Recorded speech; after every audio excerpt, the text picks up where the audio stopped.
And good morning. Happy Heart Month.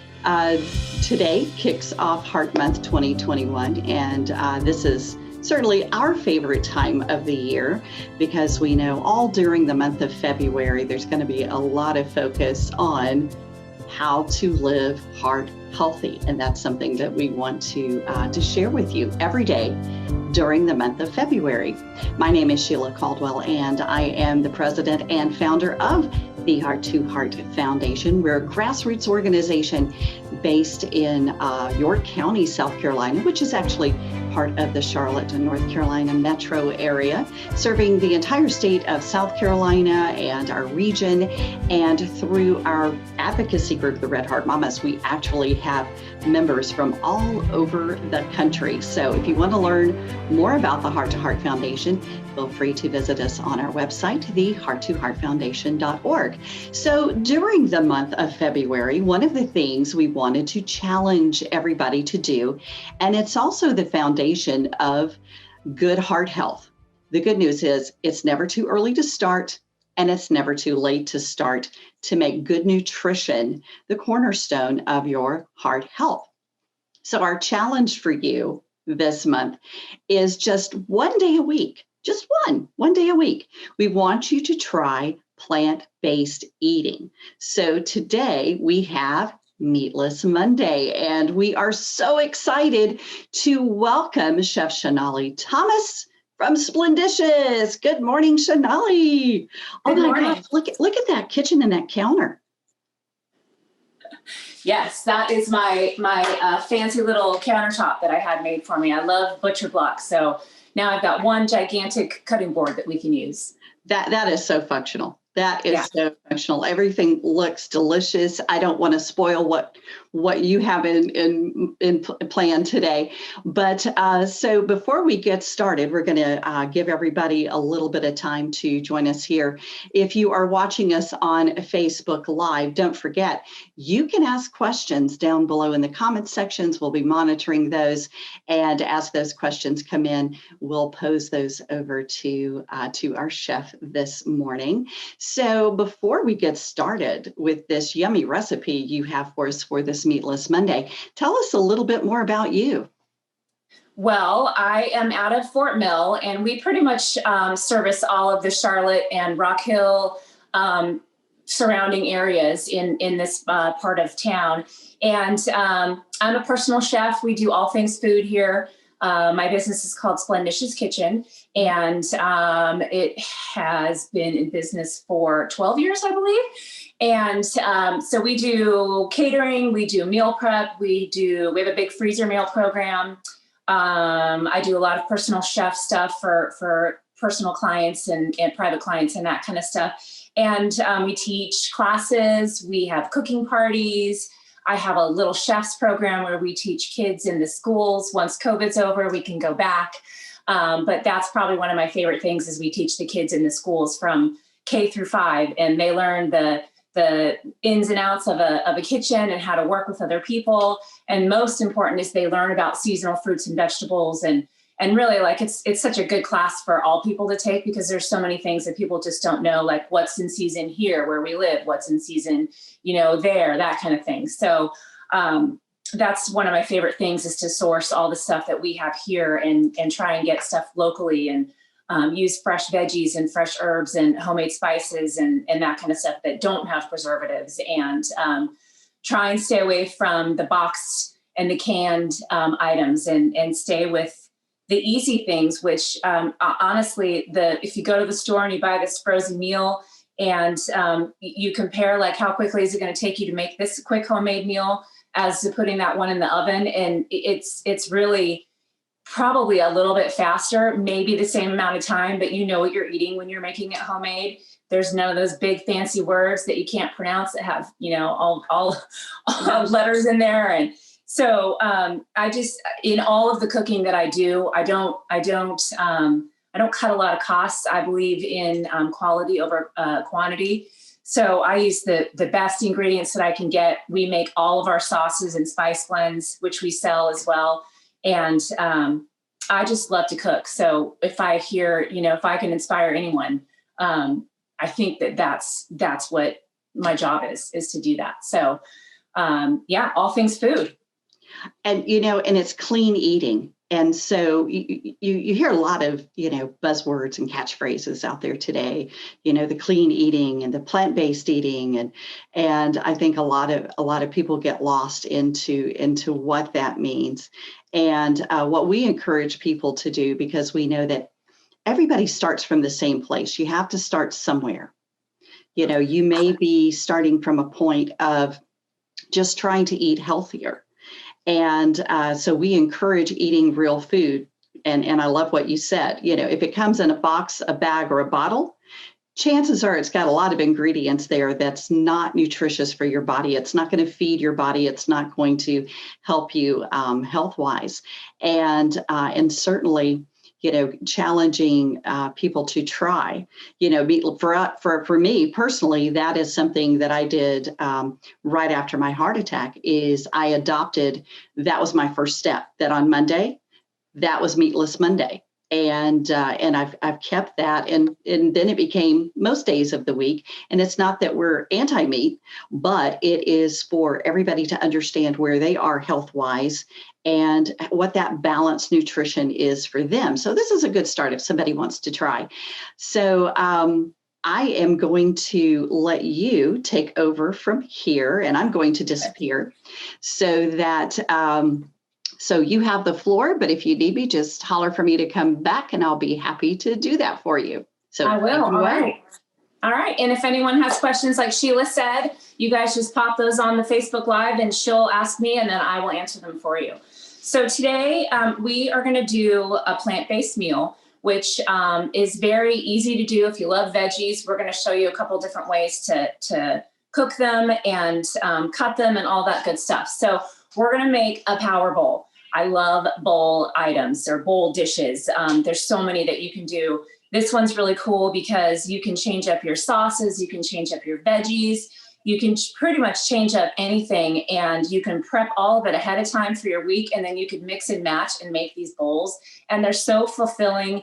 They're obviously they're good for you. It's clean eating, it's healthy eating, but it's not like you're on a diet. A diet to me is a 4-letter word.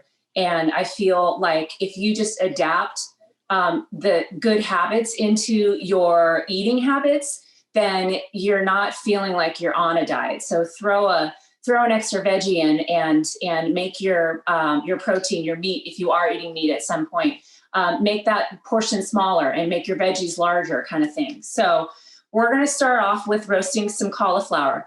Now, a lot of people don't like cauliflower, and I will be honest, I do not like raw cauliflower. I love it roasted, and it tastes like two completely different vegetables. So, as you know, cauliflower comes in a big head of little florets. So, what I did is, I hope you guys can see my little cutting board here, but I cut them into little, not bite size, but sort of bite size. And we're going to put them on a lined baking sheet. And we've also got some bell peppers. And you can do really any type of veggies that you like, but heart healthy vegetables, asparagus, peppers, avocado, lime, this cauliflower, and the spices that you put on there make a huge difference. So, okay, so we've got our cauliflower on here. I'm going to put some peppers on here. And then we're going to actually put our asparagus on later because asparagus cooks much faster than these other veggies. All right, so we've got these on our little lined sheet, and I'm going to drizzle these with a little bit of avocado oil. So avocado oil, I used to use a mix of olive oil and vegetable oil. And now I've switched over in the last year or so for avocado oil. And I use it in all of my cooking. And it's just, it has lots of different benefits to it. So it's, I'm going to read off my little list here, but it's heart healthy. It actually lowers your blood pressure and your cholesterol. It gives you good cholesterol. It takes away the bad cholesterol. It's known to help in weight loss and I think metabolism. It helps with that. It's great for your skin, of course. and it fights off arthritis and inflammation. And I'm turning into an old lady here, and I have a bad back. I now have a bad shoulder, I've got arthritis in my shoulder. So I try to find as many natural solutions as I can. Different spices, turmeric, ginger, avocados are fantastic.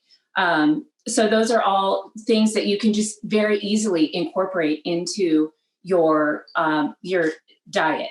So we've got our veggies here drizzled with some avocado oil, and spices that you can change up that are real heart healthy are all the warm spices like cinnamons, cloves, allspice, cumin, cayenne pepper. Spicy foods have been known to help with your heart as well. So what I am going to use today is I'm going to use a little bit of my house blend, which is just a mix of kosher salt, fresh cracked peppercorns, roasted garlic powder, and a touch of red chili flakes. And you obviously, if you don't have this, you can just use just regular salt and pepper and some fresh cracked black pepper. And then I'm also going to do some smoked paprika. My husband's favorite is smoked paprika. So I always have that. And I actually incorporate that into a lot of our other spice blends that we have. And I'm ingesting the spices here, so apologize.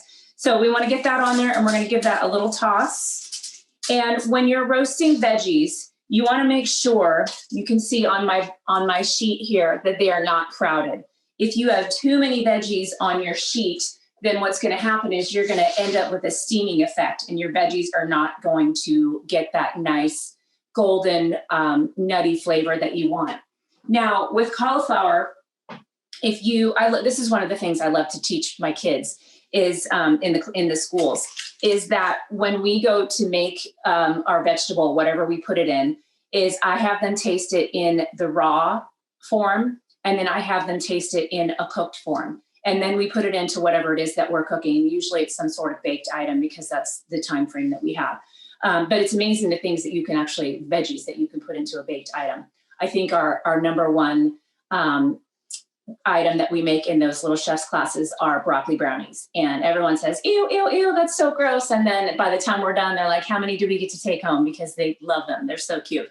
So when you roast a veggie, it definitely changes the flavor and the texture of all of it. So raw cauliflower is obviously going to be hard and crunchy, sometimes that's a good thing. You want to take it in smaller pieces. But when you roast it, it gets this golden brown, nutty flavor that completely changes the flavor of the actual cauliflower. And it's delicious. It's one of my favorite veggies to make. So we're going to stick this into a 425-degree oven. We'll let that go.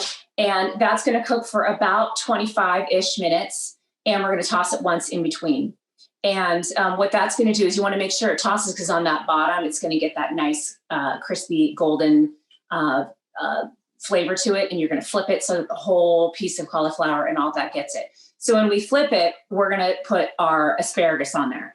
And I've got my asparagus here, and I'm going to show you, if you know the trick on asparagus. This is a full stalk.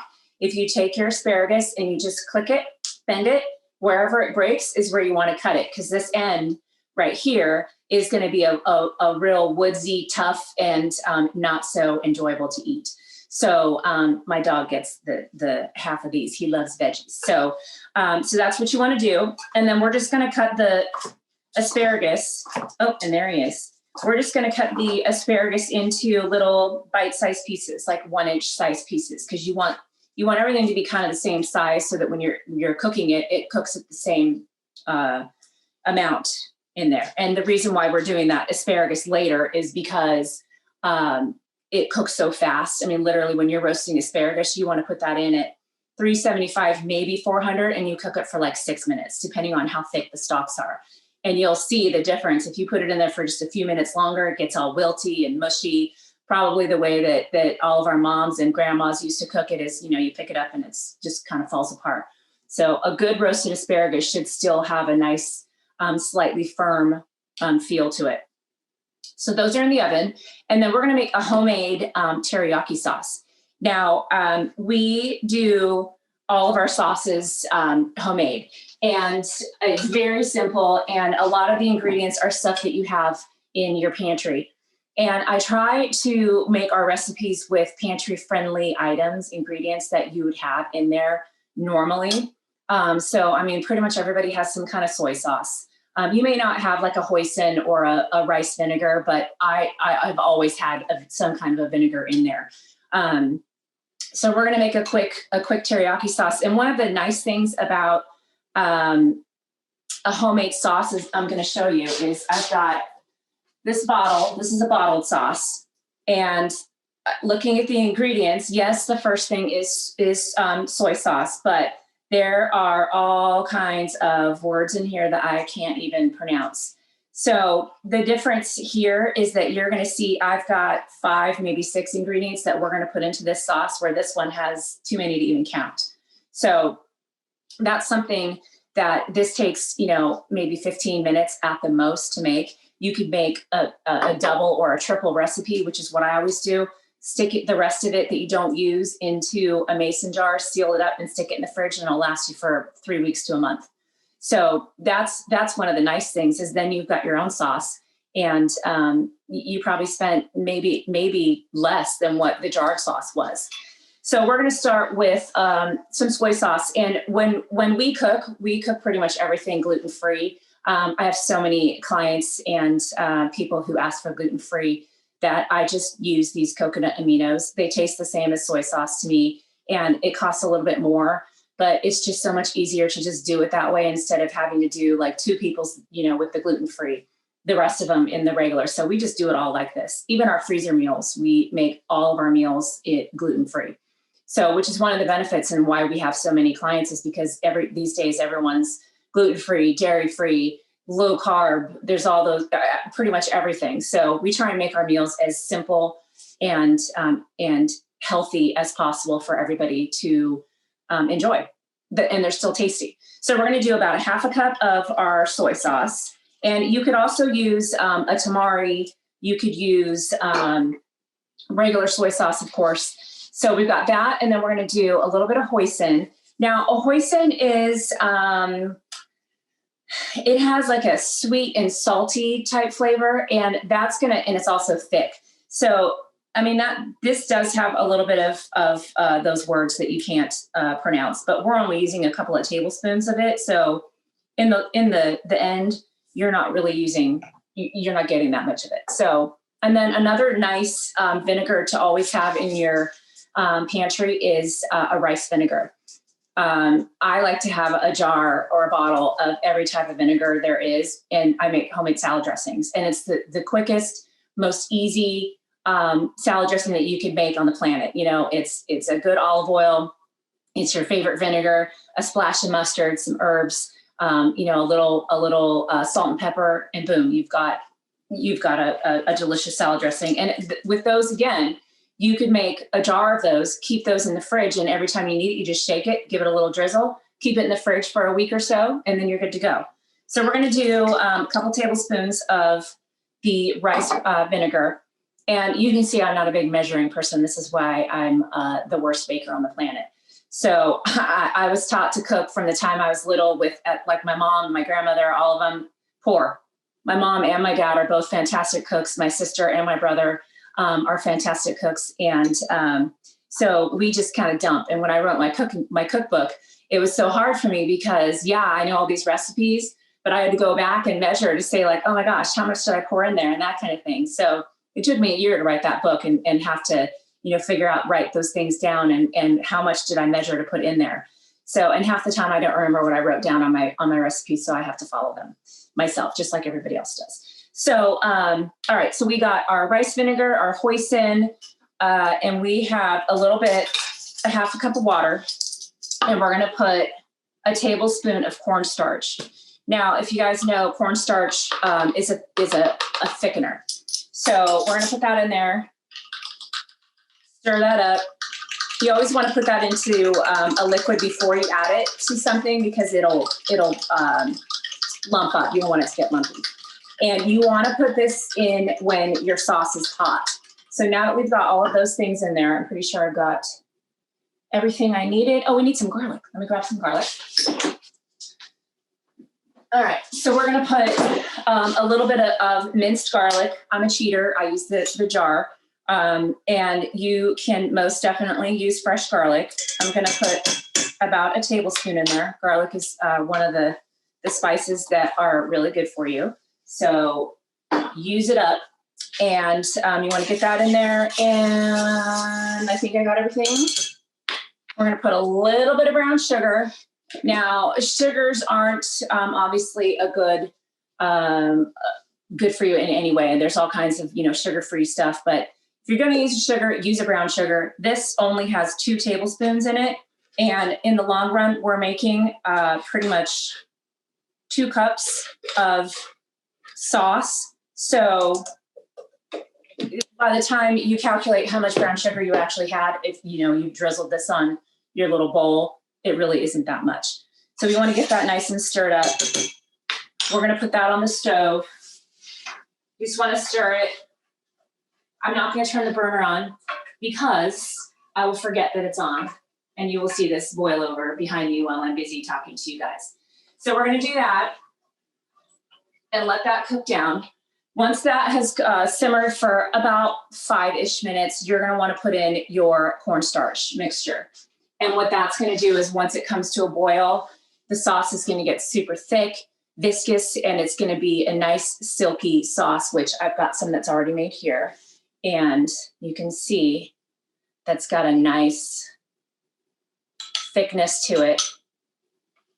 And that's it. So our veggies are roasting, and we have, does anybody have any questions? Shaiyla, do we have anybody that is looking for anything? I don't see any questions down in the chat of the people who are watching, but just a reminder, if you all do have questions, just post them. We are monitoring that so we can ask Shonali. So one question I might have for you is on the brown sugar. I know a lot of people use that mixture of the Splenda brown sugar. Is that something that would be a healthier option if they just Yes, you could definitely do that. You could also have some dried dates, and you could chop them up, put them in there, and use that instead. It'll have a little bit of a texture to it. You could even blend them in a little Vitamix, and so that it's almost like a paste. And then you could whisk that in there and use that as well. I don't use a lot of sugar in really anything. I don't cook. The only sugar that we use is any kind of brown sugar. And anytime a recipe, unless you're baking, calls for that, like any teriyaki sauce or hibachi sauce, any of those sauces that take that, I usually use half the amount of the sugar because I feel like you don't need to have it that sweet. And the flavors of the soy sauce will come out. And usually I'll put a little sesame oil in there, and that kind of balances it all out. So yes, you could definitely use the Splenda mix. You could use pretty much any of the sugar substitutes that are good for you. I know Splenda is one of the ones that's, I think, a heart healthy one that is okay to use. So I would just take it to the next step and use natural sugar and go with dates, maple syrup. If you can get like agave, yeah, any of those. And the important thing for people to remember is that it's not that we're anti-sugar. It's like with everything else. It's keeping that healthy balance. So for women, and this is according to the American Heart Association, our goal should be no more than 6 teaspoons of added sugar per day. So that's 24 grams.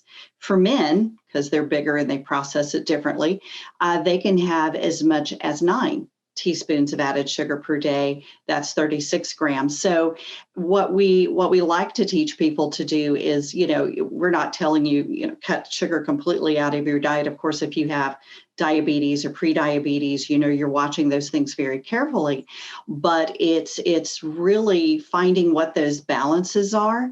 And once you've adjusted to those healthy balances, your tastes start changing. And you don't need things as sweet as you did before. And so, yeah, there's healthier options for people that are trying to to kind of right the ship, so to speak, when it comes to a lot of added sugar. A lot of people that I talk to, they don't know what their limits are for added sugar. And the same goes for women as for children. And I think once you get used to that, if you get a hold of something that's really, really sweet, it's like, yeah, you change your palate. And so that's great. So for this particular, and there's a question in the chat, will the recipe be posted? Yes. So at the end of the program, once we're done, we will post it here. This video will also be added to our Heart2Heart YouTube channel. We'll have it there as well. But Shonali has graciously shared her recipe with us, and we'll be posting that for you. Ooh, I see veggies coming out of the oven. Yes. So I'm going to have to get back. These guys have cooked, and now I'm going to add my asparagus. And you can do one of two things. Once these have cooked and they're just about soft and you've got like maybe 10 minutes left to it, if you want to take some of that teriyaki sauce and give it a drizzle and toss it and stick it back in there, you can do that, and that will give it a nice caramelized texture to it. Or you can wait and just drizzle it over your bowl when you're done. So I'm going to stick these back in for another 10 minutes maybe. Like asparagus doesn't need to cook that much, but in the meantime, we're going to talk about plant-based proteins. So there's all kinds of ones that you can do. We're going to put some edamame on the top of our bowls, and edamame is great. You can get it keep it in the little bean itself and eat it that way. You can steam them, put a little kosher salt on them. Or you can just get the ones that are shelled already and just put them on your salads, put them on top. You can top pretty much anything with it. Another one is quinoa, which is a great plant-based protein. And there's tons of ways that you can get it. You can get it to where it's where you have to actually cook it, and it takes about 15 to 20 minutes to cook. I, again, am always looking for a shortcut, and have found this, which it's gluten-free. There's no preservatives.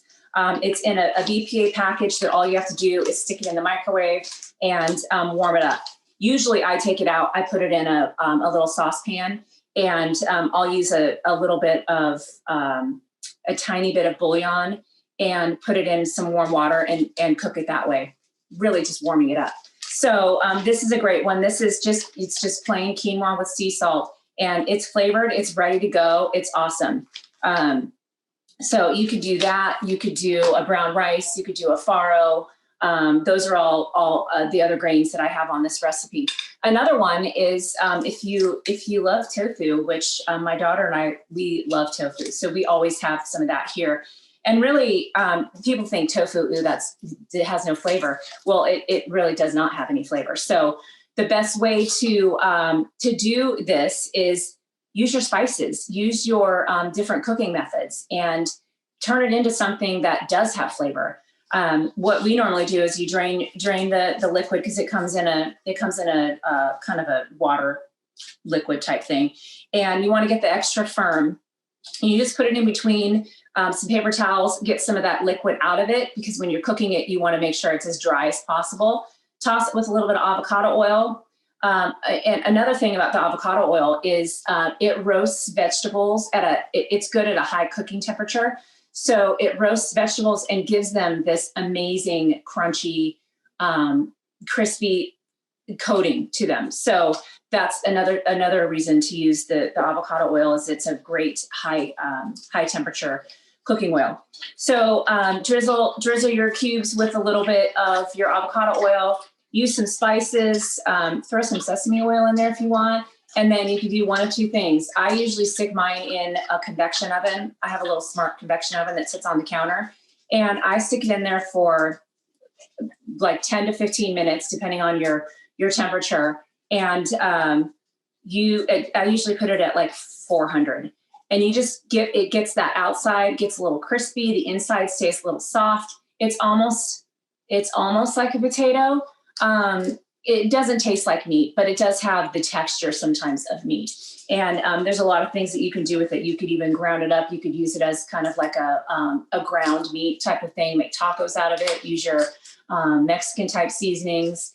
You can make eggs out of it with alfie eggs. There's lots of different plant-based stuff that we do where no eggs. So this is the egg substitute. So tofu is a great one. Any kind of beans, legumes, lentils, all of those things are great proteins as well.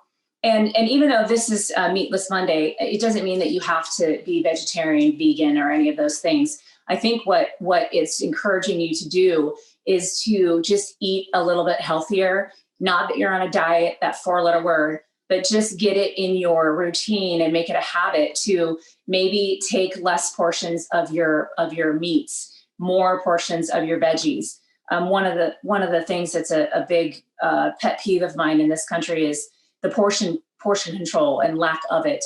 All the fast food restaurants, the amount of food that you get is unreal. Even in some restaurants, you get this giant plate of food, and I mean, I barely can eat half of it sometimes. So a lot of times portion control is a huge health factor in what you're doing and how you're cooking. And I feel like if you make enough where, yeah, you can have some leftovers, but put just enough of that portion on your plate. And when you're done with it, if you're still hungry, have a little bit more. But when you're done, you'll see that you really aren't that much more hungry. You really don't need that much more.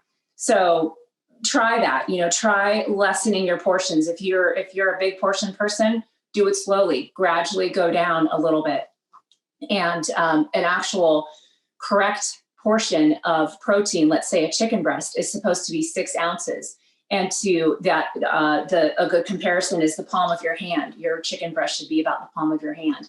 And red meats are not a good thing to eat often. You can maybe have it every now and then, but red meats are not good for your heart and that kind of stuff.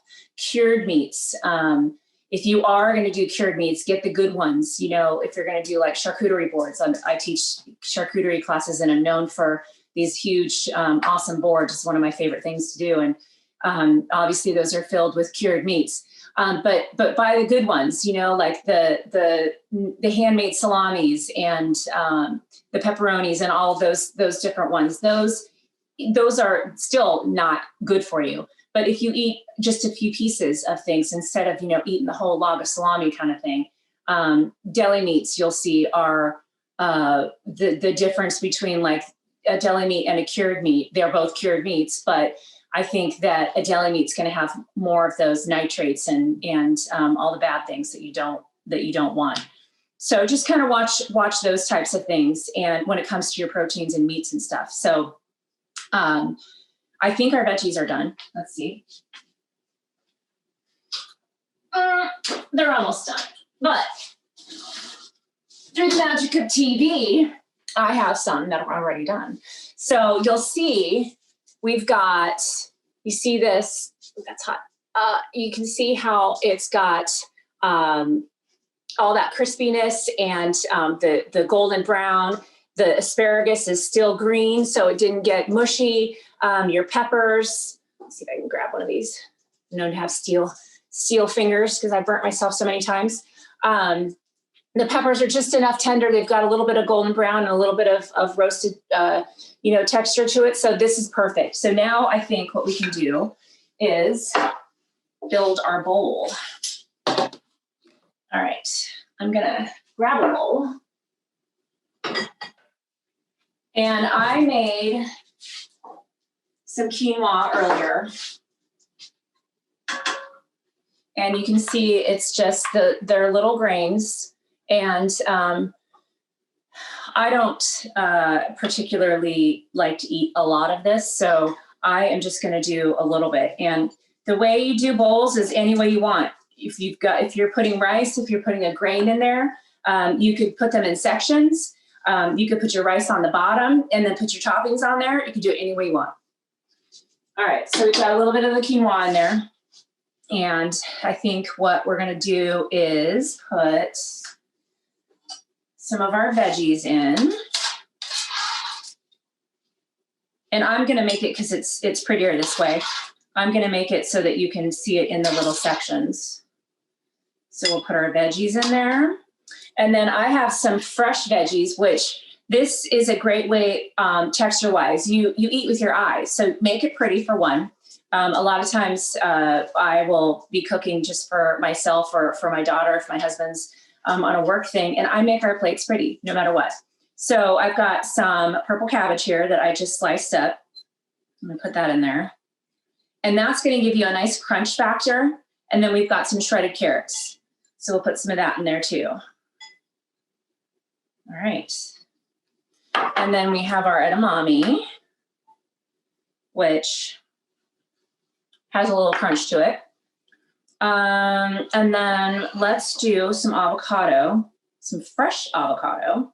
I will eat fresh avocado straight out of this right here. So we'll take that and we're just gonna give it a little slice. Scoop it out with our spoon. My dog loves avocado too. I swear he knows when I'm cutting peppers. He knows when I'm cutting avocado. He's a smart boy. Okay, so we've got that. And I'm gonna season my avocado, a little bit of the house blend. And then I've got a little scallion, little green onion, and we're gonna give that a little chop as a nice garnish.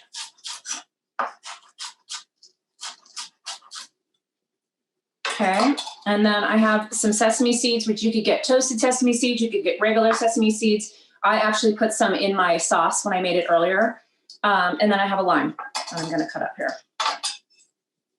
The lime is gonna be nice because it's gonna, that acid is gonna cut, it's just gonna give you all of the flavors together. It's gonna give you the acidic, the sweet, the salty, it's gonna give you all those. And that, by the way, is called umami.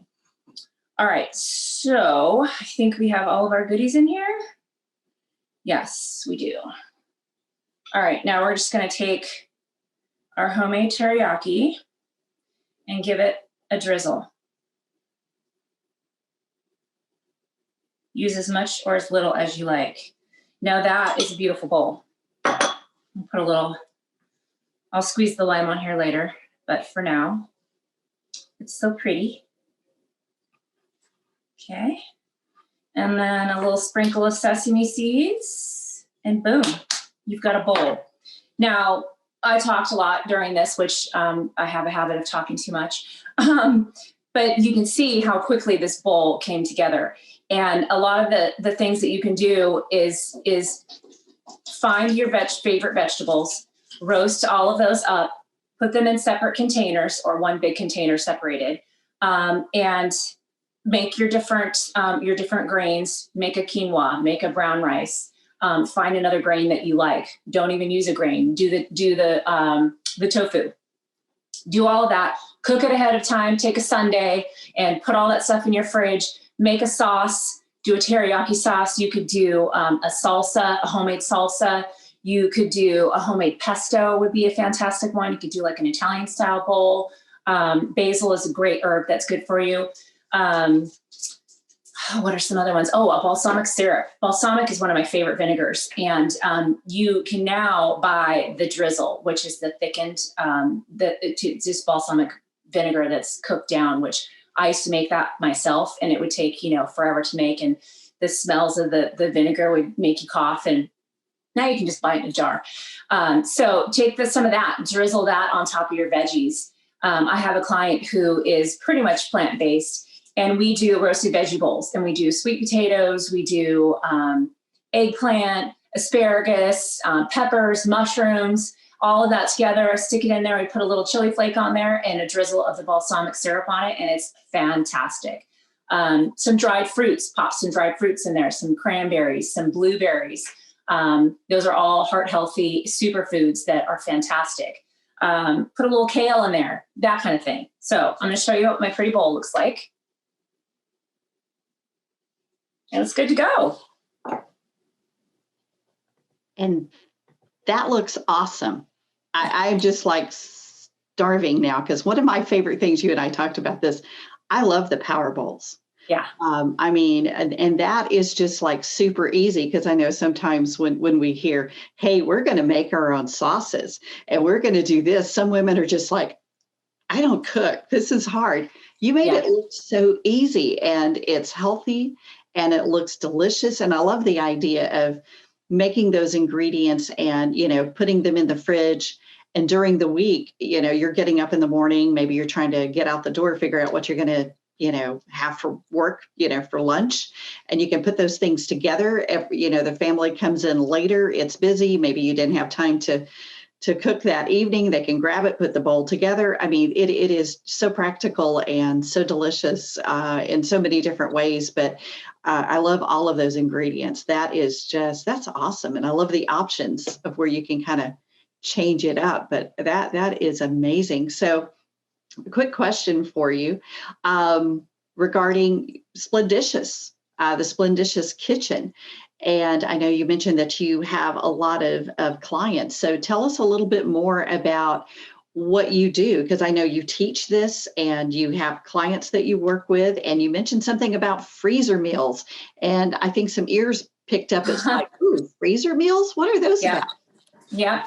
So I would say our freezer meal program is our biggest program. And really that was, it was born exactly a year ago, actually. And I came up with a friend of mine said, hey, we've been getting these freezer meals from this person. I'm like, freezer meal?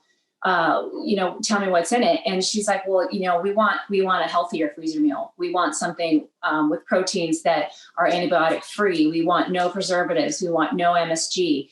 And I was like, well, I can do that because that's just how I cook. So I went through, it took me a couple months to figure out, okay, what freezes well? How do we bag it? How do we put it all together? We got that together in January. We started our first one in February. And what we were doing is we were doing it at people's houses. So you would get like 8 to 10 people, they would order their meals, and you get either 5 or 10 meals. And it's a full meal for either 2 people or 4 people. We have options where you can do 3 people, 5 people, 6 people. And we would take everything there, and everyone would come and they would go to each station and they would bag their own meals.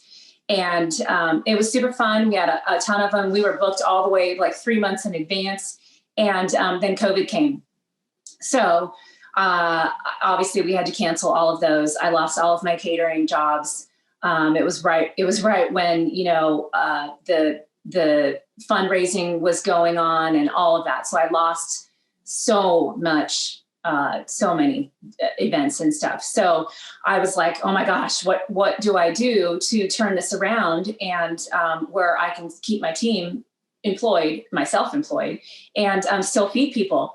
So I reinvented this little program, and we do it in the kitchen now. So my team is the one who packs everything, which is actually better because then we have the right amounts. We have, what's supposed to go in there. And really all it is it's a trimmed protein, which I do all of those. We cut like 400 pounds of meat, which I know we're on Meatless Monday, but it's a lot of meat that we do. There are options that you can do vegetarian and that kind of thing and just upgrade to that. So it comes with a protein. It comes with freshly blanched and frozen veggies that are cut, done, ready to go. And your meat is seasoned. The only thing you have to season is your veggies. And whether it comes with a sauce or it comes with something that you've got to cook it with, it's a full meal, basically. You can add to it. You can add a grain to it. We don't do any starches in there. Occasionally there's a potato in there, but not often. But you can add pasta to it. You can add pretty much anything to it to make it a bigger meal. Most of the meals take 30 minutes or less. Some of them are Instapot, slow cooker friendly. And most of them are like 1 to 2 pots at the most. So they're super, super convenient. They're, you pop it out, you keep everything in your freezer. It comes in one bag. Everything goes in the freezer. You pull that out. And from you defrost your meat in the morning and pull your veggies straight out from the freezer and cook it. Super easy. I have not figured this out yet, and I will, but for our 1-year anniversary, but we have literally fed thousands and thousands of families. And it was huge during COVID because when people couldn't leave their house and stuff, we still do contact-free delivery and pickup and that kind of stuff. And these meals, it's crazy that I think, because I think that, you know, someone tells me like, you saved us, like, oh my gosh. And I'm just like, it's just a freezer meal. You know, it's nothing crazy, but like these people are regular, like every week they'll order, or every 2 weeks they'll order. And I mean, they literally eat these every night for it, which, I mean, for me, I think it's a great go-to meal. Like if you forgot something, or you need your teenage kid to make something, or your husband's not the best of cooks in the kitchen and he needs to make it, it's very user-friendly. And again, super healthy and user-friendly. So that is our biggest program. And I feel like that is probably, it warms my heart, because we fed so many families, you know, it's such a great thing. So we have that. We also have a weekly meal prep menu, which that menu changes every week. The freezer meals, that's every 3 weeks. So your weekly meal prep we do, which is on Mondays. We have 5 meals that you can choose from, and you can get it in a fully prepped meal kit, or you can get it fully cooked, where it's just a reheat and eat kind of thing. A lot of people will ask who does HelloFresh, who does you know, the pre-prepped meals like that. It's very similar to that, but we're local, and everything again is how I cook, which is all handmade. It's all pre-prepped for you. Even your veggies are cut, they're seasoned, they're ready to go. You toss it in the skillet. So all the sauces come, spice blends, everything. You're good to go. And then the fully cooked ones, all you got to do is pop it in the microwave or stick it in the oven. Super easy. So those are our two biggest things. You're like a working woman's best friend. I do have a lot of ladies who thank me for these meals. And, you know, I mean, I love to cook. So I'm always coming up with something that is convenient for people, because that's what people want. They want the stuff that's going to make their life easier. And if that's what I do makes it that much better, then that's awesome. I mean, we also have, you know, our personal chef services. I have catering. We do parties and all that fun stuff, which I love to do that as well. We have a Valentine's menu that's coming out where you can do date night, and it's a date night takeout.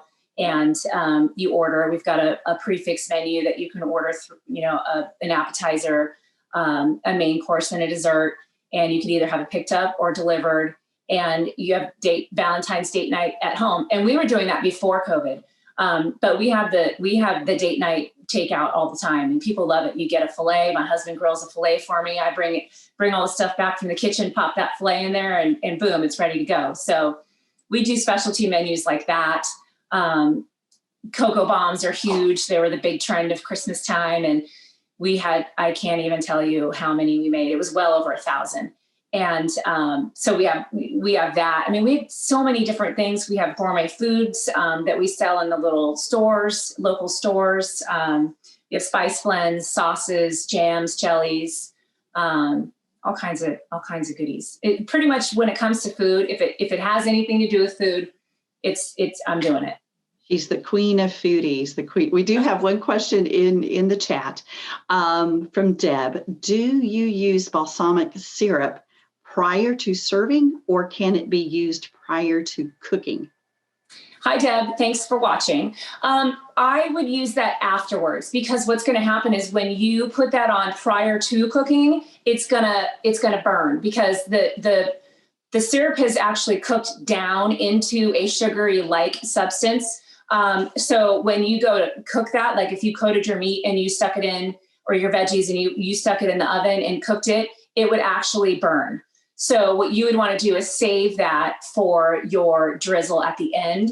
And what you could do, though, if you wanted to cook in it, is you could make a marinade, and you would use the regular balsamic vinegar, not the syrup, and put a little of your oil in there and your spices and some herbs and whatnot, and marinate your veggies, marinate your meat, whatever it is that you're cooking, and then cook it that way. And then if you wanted to drizzle it on afterwards, you could use the syrup that way.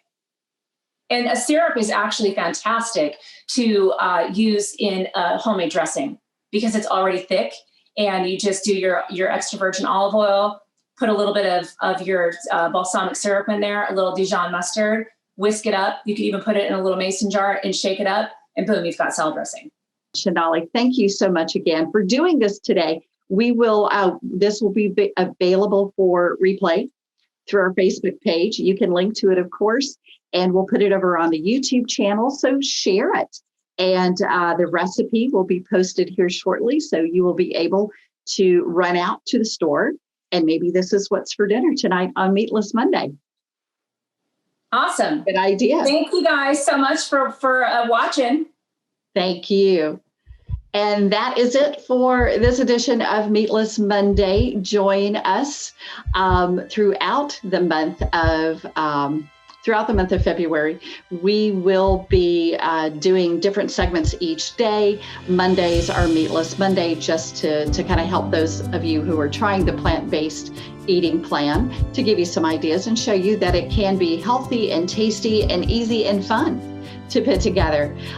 We also have other programs. So go to the Heart2HeartFoundation.org and click on special programs and it will be listed there. Also, please like us and follow us on Facebook and subscribe to our YouTube channel because that's all available to you for free. Thank you to our companies with heart sponsors for helping make this program possible. So until next time, keep heart healthy. Remember, the better you love your heart, the longer it can love you back.